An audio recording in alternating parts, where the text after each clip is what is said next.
لا حول ولا قوة إلا بالله العلي العظيم. أعوذ بالله من الشيطان الرجيم. بسم الله الرحمن الرحيم. الحمد لله رب العالمين بارئ الخلائق أجمعين باعث الأنبياء والمرسلين، والصلاة والسلام والتحية والإكرام على البشير النذير السراج المنير سيدنا ونبينا وشفيعنا إن شاء الله أبي القاسم محمد.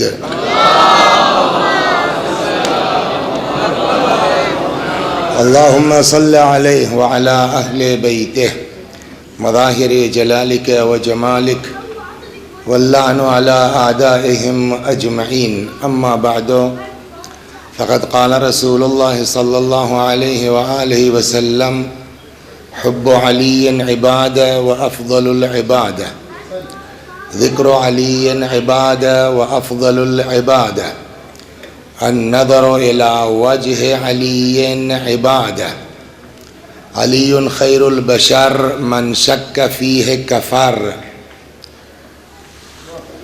شعراء کی تعداد سن چکے آپ. الحمدللہ 14 شاعر ہیں معصومین کے عدد کے مطابق. 14 شاعر ہیں، اور اگر آدھا گھنٹہ بھی لیں گے تو 7 گھنٹہ 7.5 گھنٹہ تو ان کا ہو گیا.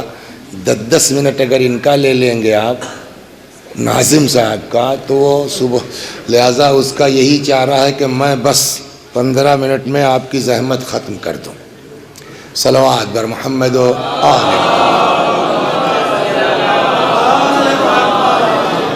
یہ چند حدیثیں ہم نے آپ کی خدمت میں پڑھی ہیں شب ولادت حضرت امیر سلام اللہ علیہ. ایک دو باتیں میں جو گزارش کرنا چاہتا ہوں، پہلے یہ حدیثیں کہہ دوں. پیغمبر نے فرمایا کہ حب علی عبادہ وافضل العبادہ، علی کی محبت عبادت ہے اور تمام عبادتوں میں افضل ہے. ایک ہوتا ہے کہ عبادت ہے، ٹھیک ہے، عبادت تو بہت سی ہے، نہیں، تمام عبادتوں میں افضل ہے. سوال یہ ہے کہ تمام عبادتوں میں افضل کا کیا مطلب ہوا؟ اس کے لیے ایک حدیث اور جوڑ کے جب آپ پڑھیں گے تو بات سمجھ میں آ جائے گی.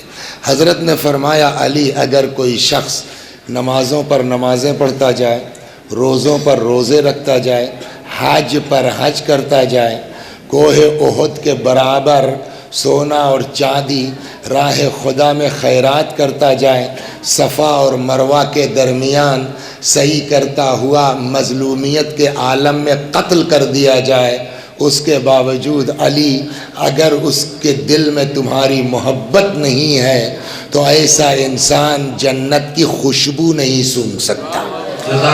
یہ نہیں کہا ہے کہ جنت میں نہیں جائے گا. خوشبو یعنی اتنی دور رکھے جاؤ گے، اور پتہ ہے جنت کی خوشبو کتنی دور سے محسوس. خوشبو کی اپنی اوقات ہوتی ہے نا، کچھ یہاں سے کچھ یہاں سے کچھ یہاں سے. جنت کی خوشبو کے لیے جو ہے وہ 2 طرح کی روایتیں ہیں. ایک روایت میں ہے 500 عام اور ایک روایت میں 1000 عام، کہ جنت کی خوشبو 500 برس کے فاصلے سے محسوس ہو سکتی ہے. جنت کی خوشبو، یا بعض روایتوں میں 1000 سال، یعنی جنت میں جانا تو دور کی بات ہے، اتنے دور رکھے جائیے گا ٹانڈا اس پار. سمجھ گئے آپ کہ جنت میں جانا تو دور کی بات ہے، جنت کی خوشبو محسوس نہیں کر سکتے ہو. تو اب اس کا مطلب یہ کہ چاہے جو کرو، اگر عشق علی نہیں ہے تو کوئی عبادت قابل قبول. تو اب جس چیز کے اوپر عبادتوں کی قبولیت موقوف ہو وہ افضل نہیں ہوگی تو کیا افضل ہوگا؟ ذکر علی عبادہ، وہاں بھی یہی لفظ ہے، وافضل العبادہ. علی کا ذکر عبادت ہے اور تمام عبادتوں میں افضل ہے. ذکر کے معنی کیا ہے؟ ایک تو ذکر کا مطلب وہی ہو سکتا ہے جو مشہور ہے، زینوا مجالسکم بذکر علی ابن ابی طالب، اپنی مجلسوں کو زینت دو علی کے ذکر سے، یعنی تذکرے سے. ایک ذکر کے معنی ذکر کے صرف تذکرے کے نہیں ہے. قرآن کہتا ہے فاذکرونی اذکرکم، تم مجھے یاد کرو میں تمہیں یاد کروں گا. تو ذکر کے معنی خالی تذکرہ کے نہیں ہے، ذکر کے معنی یاد کرنے کے بھی ہیں۔ کوئی نہیں، یہاں تو ماشاءاللہ اتنے لوگ ہیں، اچھے شعر پڑھے جاتے ہیں، لوگ نعرہ لگاتے ہیں، خوش۔ ایک آدمی ہے اکیلا ہے، بیابان میں ہے، تنہا ہے، 13 رجب آ گئی، کیا کرے؟ کہ خالی اکیلے میں بیٹھ کے علی کو یاد کرتے رہو گے، عبادت ہوتی رہے گی۔ اور فرما رہے ذکر علی، لیکن اس کے ساتھ جو اصل چیز ہے، جس چیز کے اوپر مذہب فوکس کرتا ہے، دین فوکس کرتا ہے، مین چیز وہ سنا کے اور آپ کی زحمت ختم کر دیتا ہوں کہ دین میں ہاؤ بھاؤ کو بہت اہمیت نہیں دی گئی ہے۔ سجاوٹ کیسی ہے، مولانا کتنے بڑے بڑے آئے ہیں، شاعر کتنے زبردست ہیں، بحث اس سے نہیں ہے۔ دین ہاؤ بھاؤ کے چکر میں نہیں پڑتا، دین یہ دیکھتا ہے اخلاص کتنا ہے، نیت کتنی صاف ہے۔ ہم نے جو معیار بنایا ہے محافل کا، نعرہ کتنا لگا، چلی کہ نہیں چلی؟ ہمارے آپ کے بیچ چلنے کا کیا مطلب ہے؟ کمال تو وہ ہے کہ وہاں چل جائے، وہ قبول کر لیں۔ سناؤ قصہ آپ کو، شعراء بیٹھے سنی لیجئے، پھر صلوات فرمائیے، مرحوم ہے، سنیے آپ۔ ہاں، یہ آپ کیا سمجھ رہی؟ معمولی نشست نہیں ہے، لہذا اس کا ادب بھی ملحوظ ہونا چاہیے۔ مرحوم آیت اللہ العظمی مرعشی النجفی رحمت اللہ علیہ رضوان اللہ علیہ، نام سنا ہے نا آپ نے؟ عظیم شخص۔ ایک دن انہوں نے کہا بھائی کوئی شاعر ہے شہریار نام کا؟ لوگوں نے کہا کہ میں ملنا چاہتا ہوں۔ اب وہ صاحب ہوتا ہے نہیں کہ تبریز کتنا فاصلہ کم سے آگا، 1200 کلومیٹر کے آس پاس، جانتے ہیں نا، نام سنا ہے کبھی، کوئی مشہور شاعر بھی نہیں ہے۔ اب صاحب مرجع کسی کے لیے کہہ دے کہ میں ملنا چاہتا ہوں، خبر پہنچی ہے، وہ تو سر پیر سب بھول گئے۔ دوسرے تیسرے دن نہیں معلوم، چوتھے دن آ کے خادم نے صبح صبح کہا کہ صاحب کوئی صاحب آپ سے ملنے آئے ہیں۔ اتنے سویرے کہاں؟ وہ کہہ رہے ہیں صاحب دور سے آئے ہیں، وہ شہریار آئے، بلا بلا بلا بلا، آ گئے، آئیے آئیے شہریار صاحب تشریف رکھیے، مفہوم عرض کر رہا ہوں، الفاظ میرے۔ تو اب ان کو تعجب ہے کہ صاحب اتنا بڑا مرجع، وہ ایک جو ہے وہ 1000 کلومیٹر دور کے آدمی کو کیسے جانتا ہے؟ میں کبھی جو ہے ان سے ملا نہیں ہوں، کبھی کہنے آگا مجھ کو آپ کیسے جانتے ہیں؟ کہا جاننا، کہو میں تمہارا شعر سنا دوں؟ صلوات بر محمد، یہ اخلاص، جاننے کی بات کر رہے ہو، کہو میں تمہارا شعر سنا دوں۔ اور اب وہ شعر سنانا شروع کیا، علی اے ہمائے رحمت تو چے آیتی خدا، پورا کلام ہے۔ وہ فارسی دورانے سے کیا فائدہ، بھینس کے آگے بین بجائے بھینس کھڑی پگورا ہے، تو وہ سب نہیں کروں گا، سمجھ گیا؟ تو وہ شعر کہنے آگا یہ شعر میں نے آج تک پڑھا ہی نہیں ہے۔ بھئی آدمی نے کہیں پڑھ لیا، کسی نے نوٹ کر لیا، یا جو ہے وہ شعر میں نے آج تک پڑھا ہے، ابھی صرف کہا ہے، چند دن ہوا ہے، یہ آپ تک کیسے پہنچا؟ کہ اسی لیے بلایا ہے تم کو۔ کہ چکر کیا ہے؟ کہ میں نے ایک دن خواب دیکھا، محفل ہو رہی ہے، ہاں نجف اشرف یا کہیں بھی میں محفل ہو رہی، اور محفل میں ہر زبان کے شاعر ہیں، مولا خود تشریف فرما ہے، شاعر لوگ جو ہے وہ ممبر پر جا رہے ہیں، شعر پڑھ رہے ہیں، اتر رہے ہیں دوسرے کو۔ تب تک جو ہے وہ خود مولا نے کہا، جو نظامت کر رہے تھے انیس جائسی سے، انشاءاللہ انیس، ہاں تب تک مولا نے کہا میں بھائی انیس جائسی بلاؤ، ہمارے شہریار کو بلاؤ۔ مولا نے فرمائش کی شہریار کو بلاؤ۔ اب صاحب تم آئے اور تم نے ممبر پر یہی قصیدہ پڑھا، مجھ کو یاد ہو گیا، خواب میں سنا میں نے تم سے۔ کہنے لگا کس دن کی بات ہے؟ کہنے میں نے اس دن وہ نوٹ کر لیا تھا، یہ فلاں شب میں شب جمعہ کوئی تھی، اتنے بجے کی بات۔ یہ وہی وقت تھا جب میں بیٹھ کے شعر کہہ رہا تھا اپنے کمرے میں، نہ کوئی مجمع ہے، نہ مائک ہے، نہ بھیڑ ہے، اخلاص کے ساتھ آدمی اپنے کمرے میں اکیلا بیٹھ کے شعر کہہ رہا ہے، امیر المومنین سن رہے ہیں۔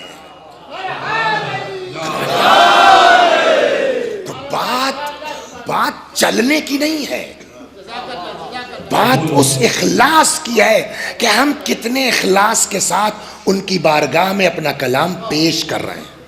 ہم لوگ چاہے ذاکرین ہوں، چاہے شعراء ہوں، چاہے جتنی بدماشی کرو، جتنی کم از کم اس بارگاہ میں آ کے وسیع حسن مؤدب رہو گے تبھی کچھ بن سکو گے، ورنہ 3-5 کر کے 2-4 سال کی شہرت تو مل سکتی ہے، جزا نہیں مل سکتی ہے۔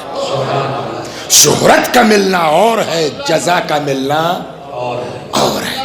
تو اب میں آپ کو سناتا ہوں، اگر اخلاص ہے نا تو یہ پوری محفل پر ایک یا علی بھاری، پوری محفل پہ کہہ رہا ہوں اخلاص کے ساتھ ایک یا علی بھاری، میں جیب سے نہیں کہہ رہا ہوں، روایت کی بنیاد پر کہہ رہا ہوں، وہ سنیے آپ۔ جیسے ہم یہاں کھڑے ہیں، آپ لوگوں کا منہ ہماری طرف ہے، اب باہر کون آ رہا ہے کون جا رہا ہے آپ لوگ تو نہیں دیکھ پا رہے ہیں، لیکن میں دیکھ رہا ہوں۔ پیغمبر ایسے ہی بیٹھے تھے، اصحاب سامنے تھے، تب وہ آدمی جس نے ایسا عمل کیا ہے کہ اگر اس کا ثواب دنیا کے سارے گناہ گاروں پر بانٹ دیا جائے سب جنتی ہو جائیں گے۔ تو اتنا ثواب ہوگا جیب میں تب نہ سب کو آپ بچا پائیے گا۔ مثال کے طور پر وسیع حسن صاحب کے پاس 5 کروڑ روپے ہیں، آ کے وہ اعلان کر دیں کہ صاحب کتنے گھر ہیں یہاں پکری میں، ہم سب پکا بنوا دیں گے، تو چلو 5 کروڑ ہے، 5-5 لاکھ لگا کر کے اپنا 20 گھر بنا لے گئے، ہے نا۔ لیکن اگر ہم اعلان کر دیں 5 کروڑ روپلی ہمارے پاس ہے کہ ہم صاحب پورے لکھنؤ کے سارے شیعوں کے مکانات ٹھیک کرا دیں گے، کوٹھیاں بنوا دیں گے، کہ تمہارے پاس ہے ہی نہیں 5 کروڑ میں کیا ہو جائے گا۔ تو اس کا مطلب اگر پیغمبر نے کہا کہ اس کے پاس اتنا ثواب ہے کہ اگر یہ بانٹ دے تو سارے گناہ گار بہشتی ہو جائیں گے، تو اب اس سے ریشیو سمجھیے کہ اس کے پاس ثواب کتنا ہے۔ اب یہ ثواب اتنا آیا کہاں سے آیا؟ اچھا، اب ہر دور میں ہر زمانے میں کچھ بے تکے ٹائپ کے لوگ ہوتے ہیں، موڑے نہ شکل سے جو ہے کوئی IAS لگ رہا تھا، نہ PCS لگ رہا تھا، کہاں نہ ہوتا رہا، نہ ڈاکٹر لگ رہا تھا، نہ آیت اللہ لگ رہا تھا، سمجھ گئے آپ، نہ جو ہے وہ زمیندار لگ رہا تھا، نہ میر نذیر لگ رہا تھا، معمولو سا آدمی جسے رکشہ اکشہ چلانے والا۔ اور یہ یار ایک ہی خاطر پیغمبر ایسے، تو اب ان کے لگی گدگدی ہونے، اٹھ گئے صاحب، گئے کہنے بھائی یہاں سن، کنارے لے گئے، کہنے لگے یہ بتاؤ یار تم نے آج کیا کیا ہے، میرا جو فوکس ہے اس پر توجہ کیجیے۔ کیا ہوا؟ کہا یار اتنی بڑی بات تمہارے لیے رسول اللہ نے کہہ دی، عقل میں آنے والی نہیں ہے۔ کیا کہا؟ کہ تم بتاؤ تم نے کیا کیا آج؟ کیا کریں گے، ہمیں جو روز کرتے تھے وہی پورا نہیں کیا آج، الگ سے تو کوئی بات ہی نہیں ہے۔ کہا کیا؟ کہنے لگے یار اچھا یہ بتاؤ تم روز کیا کرتے تھے جو آج نہیں کر پائے؟ تو کہنے لگا یہ بتاؤ تم نے پیغمبر کی حدیث سنی ہے، النظر الی وجہ علی عبادہ، علی کے چہرے کی طرف نگاہ کرنا عبادت ہے۔ کہاں سنی ہے؟ مشہور حدیث، پیغمبر نے فرمایا۔ کہا تم لوگوں نے سنا ہے، ہم نے اس پر اسی دن سے عمل شروع کر دیا۔ مطلب کہ جب گھر سے کام پہ نکلتا ہوں، سمجھے آپ، ٹفن لے کر کے تو پہلے جاتا ہوں مولا کے یہاں، سلام کرتا ہوں، بیٹھتا ہوں، اس کے بعد کام پہ جاتا ہوں۔ آج تھوڑا گڑبڑ ہو گیا معاملہ، لیٹ ہو گئے، اب نکلے، اگر ادھر جاتے ہیں تو کام پر لیٹ ہوں گے اور وہ مالک کم بخت دوڑا لے گا، اگر سیدھے کام پر چلے جاتے ہیں تو روز کی عبادت رہ جائے گی۔ تو اب میں اسی ادھر کیا کروں، جاؤں نہ جاؤں، جاؤں نہ جاؤں، یہ لگا ہوا ہے۔ تب تک دماغ میں جو ہے وہ بجلی کوندی، پیغمبر نے یہ کب کہا ہے جا کے علی کے پاس بیٹھو سلام کرو؟ پیغمبر نے تو کہا النظر الی وجہ علی عبادہ، علی کے چہرے کی طرف دیکھنا عبادت ہے۔ تو آج ٹائم نہیں ہے، نہیں جاؤں گا، اتنی دور سے دکھائی تو دے جائیں گے نا، تو ادھر سے گھوم کے ایسے ہی نگاہ ڈالتا ہوا چلا جاؤں گا۔ کہنے صاحب آج جلدی میں تھا میں جا نہیں سکتا تھا، ٹائم نہیں تھا، میں ادھر سے سامنے مولا اتفاق سے تھے، بس ایک نگاہ محبت کی ڈالی چلے گئے۔ روز جاتا تھا، بیٹھتا تھا، سلام کرتا تھا، روز کے ثواب کا کوئی ذکر نہیں ہے۔ آج ایک محبت کی نگاہ ڈالتا ہوا نکل گیا۔ پیغمبر نے کہا یہ ایک نگاہ ساری دنیا کو بخشوا سکتی ہے، اتنا تگڑا ثواب ہے۔ وجہ اخلاص، وجہ اخلاص. ایک گزارش یہ ہو گئی. دوسری, میں آپ واقعا خدا شاہد بننا چاہتا ہوں, کسی کی طرف نہ اشارہ ہے نہ کسی کی طرف کنایا ہے, نہ خدا نخواستہ کسی کو کچھ کہنا چاہتا ہوں, بس ایک جذبہ ہے کہ یہ معیار ہمارے یہاں محفلوں کا ہو جائے. ایک حدیث پیغمبر کی ہے, نہ کوئی میں فتویٰ دے رہا ہوں, نہ میں کوئی مجتہد ہوں, نہ میں کچھ, بس ایک توجہ دلا رہا ہوں, اگر کوئی کرے گا الحمدللہ. ایک بات ذہن میں رکھ لیں, ہمارے بچے شعراء اہل بیت کے تئیں جتنے مؤدب رہیے گا اتنی ترقی ہوگی. اس کو نوٹ کر, جتنے مؤدب رہیے گا. یہ ممبر پر آ کر کے, اسٹیج پر آ کر کے چلنے چلانے کے چکر میں اچھل کود, پہلے یہ طے کرو کہ ہم جو حرکت کر رہے ہیں کیا امام سامنے ہوں گے تو ایسا کر سکتے ہیں. اگر کر سکتے ٹھیک ہے الحمدللہ کیجئے. یہ خود آدمی فیصلہ کرے کہ ہم کو کس انداز سے شعر پڑھنا ہے, ہم کو کس انداز سے مجلس پڑھنا ہے, ہم کو کس انداز سے کیا کرنا ہے. تو ایک حدیث ادب, میں ایک قصہ آپ کو سناؤں ادب کے معاملے میں. ایک مولانا صاحب تھے نذیر صاحب, ان کا استخارہ بڑا مشہور تھا ڈاکٹر صاحب, زبردست. یورپ امریکہ سے فون آتا تھا. ایک صاحب بیٹھے تھے, اتفاق سے جو ہے وہ کوئی آیا کہ صاحب استخارہ دیکھ دیجئے. استخارہ کرے, شادی کا ہے جلدی کرو, دوسرا رشتہ بھی آ رہا ہے, رقیب بھی ہے, لیٹ ہو گئے تو رشتہ نکل جائے گا. بہت بڑھیا, جاؤ. وہ چلا گیا. اب نام بھول رہا ہوں میں ان کا, بزرگوار کا. تھوڑے آئے نہیں, نام بھول رہا ہوں میں. اور ایک دوسرے آ گئے اس طرح کے آگاہ ماز جو اسوانی بہت سے ہیں, عزیز ہیں, سمجھ گئے. ایک دوسرا آ گیا, اس نے کہا حضور ایک استخارہ کر دیجئے. انہوں نے پھر قرآن کھولا, وہی پیج نکلا, یعنی وہی آیت. کہنے لگے کہ اس کام کے قریب مت جانا, آبرو بھی جا سکتی ہے, جان بھی جا سکتی ہے, بے عزت ہو جاؤ گے.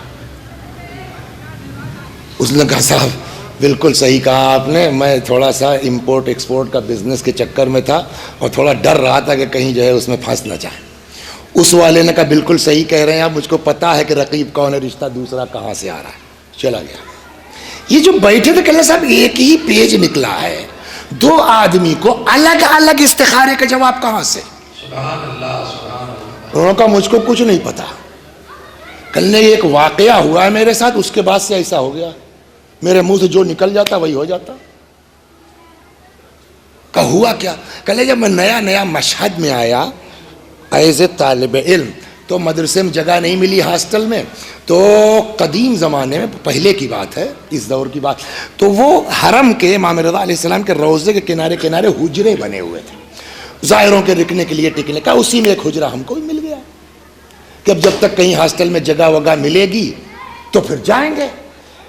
اے صاحب جب تک میں اس حجرے میں رہا, سویا تو آدمی 24 گھنٹہ تو نہیں جگ سکتا نا, سویا تو کبھی لیٹ کے نہیں سویا, بیٹھے بیٹھے سویا ہوں کہ یار یہی مولا کی قبر ہے, یہیں ہم لیٹ جائیں. ادب اور لحاظ میں نہیں سویا میں. ایک دن میں حرم میں جیسے ہی روضے میں داخل ہوا, اپنی آنکھ سے میں نے دیکھا سامنے زری پر امام رضا علیہ السلام کو. حضرت نے بلایا کہ یہ لو رکھ لو, کھا لو. وہ جو نقل نہیں سیم ویم کی مجلس سے بٹتا ہے, وہ میں نے رکھ لیا. کہنے لگا بھیا اس کے بعد سے میرا حال یہ ہے کہ قرآن کھولتا ہوں, دماغ میں خود بات آتی ہے, بتا دیتا ہوں, استخارہ صحیح نکلتا ہے. یہ کہاں سے آیا کہ جتنا اہل بیت کے سامنے با ادب رہو گے اتنی ترقی کرو گے. سمجھ گئے؟ اہل البیت سلام اللہ علیہم اجمعین کے اسماء گرامی ادب کے ساتھ, حضرت کے ساتھ, علیہ السلام کے ساتھ, مولا کے ساتھ. یہ کیا جوش ہے, حسین حسین چیختے چلے جا رہے ہیں, حسین نے یہ کہا, حسین یہ بولا, معاذ اللہ. بابا ایک حضرت لگا دو, ایک علیہ السلام لگا دو. یہ ادب ہونا چاہیے. جتنا ادب ہوگا اتنی ترقی کر.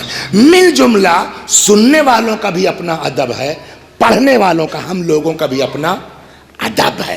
بعض بزرگوں کے لیے ہے کہ بغیر وضو کے منبر پر قدم نہیں رکھتے تھے, یہ ان کا ادب تھا. چنانچہ ایک حدیث سناتا ہوں اور ختم دعا. اور یہ آپ لوگوں کو پتہ نہیں, میں آ کے بیٹھ گیا تھا, جھنجھنی چڑھ جاتی تھوڑی دیر کے بعد, تو باہر بیٹھوں گا, لہذا برا مت مانیے کہ اپنی تقریر ہو گئی, بھاگ گئے میاں. حدیث کہتی ہے نظفوا طرق القرآن, قرآن کے راستوں کو بولیے صاف کرو. قیل یا رسول اللہ وما طرق القرآن، قرآن کا راستہ کیا ہے؟ پیغمبر نے فرمایا سلام اللہ علیہ افواہکم، تمہارا منہ قرآن کا راستہ ہے۔ لوگوں نے پوچھا بما، کس چیز سے صاف کریں؟ فرمایا بالسواک، مسواک کے ذریعے۔ کیا کہنا چاہا پیغمبر نے؟ کہ قرآن پڑھنے سے پہلے مسواک سے دانت صاف ہونا چاہیے۔ ہو گئی نا بات؟ یہ نہیں کہ ڈلی دبی ہے۔ بسم اللہ الرحمن الرحیم، گٹکا سائڈ کیا، مولانا نے کہا فاتحہ، سائڈ کیا بسم اللہ الرحمن الرحیم الحمدللہ، یہ ادب کے خلاف ہے۔ ہو گئی نا؟ اب آئیے، قرآن کی دو قسمیں ہیں، ایک ہے قرآن صامت، ایک ہے قرآن بولیے ناطق۔ قرآن صامت تو وہ جو دو دفتی کے درمیان ہے، قرآن ناطق کون ہے؟ اہل بیت، مولا امیر المؤمنین امام حسین ہے نا، یہ لوگ کیا ہیں؟ قرآن ناطق ہیں۔ قرآن ناطق کا زبان سے نام لو تو کم از کم منہ پاک ہونا چاہیے، خالی پاک نہیں بلکہ صاف ہونا چاہیے۔ انجمن لے کے چلے گئے، پنچم کا پان منہ میں سائڈ دبایا اور یا حسین شروع ہو گئے، یہ ادب علی۔ اچھا یہ تو ہو گیا ہم لوگوں کا نا، جو پڑھتے ہیں، جو سننے آئے ہیں، مجلس سے پہلے منہ صاف کر کے بیٹھو، پتہ نہیں کب جو ہے سبحان اللہ کہنا ہو، لفظ اللہ منہ سے نکلے، پاک ہونا چاہیے، کب لفظ حسین منہ سے نکلے، کب لفظ مولا علی منہ سے نکلے۔ لہٰذا یہ چیز میں گزارش کر کے آپ بزرگوں سے معافی کے ساتھ، سمجھے میں اس ٹائپ کا نہیں ہوں کسی کو ٹوک کر کے بے عزت کروں، نہ، اپنے بچوں کو سمجھانے کی نیت سے کہہ رہا ہوں کہ محفل کے آداب کا لحاظ ہونا چاہیے، جشن اہل بیت کی عظمت کا لحاظ ہونا چاہیے۔ ہم سب دعا کرتے ہیں مل کر کے کہ اللہ تبارک و تعالی آج کی اس محفل کو قبول فرمائے۔ السلام علیکم ورحمۃ اللہ وبرکاتہ۔ 20 منٹ کم تو نہیں ہے نا؟ السلام علیکم ورحمۃ اللہ وبرکاتہ۔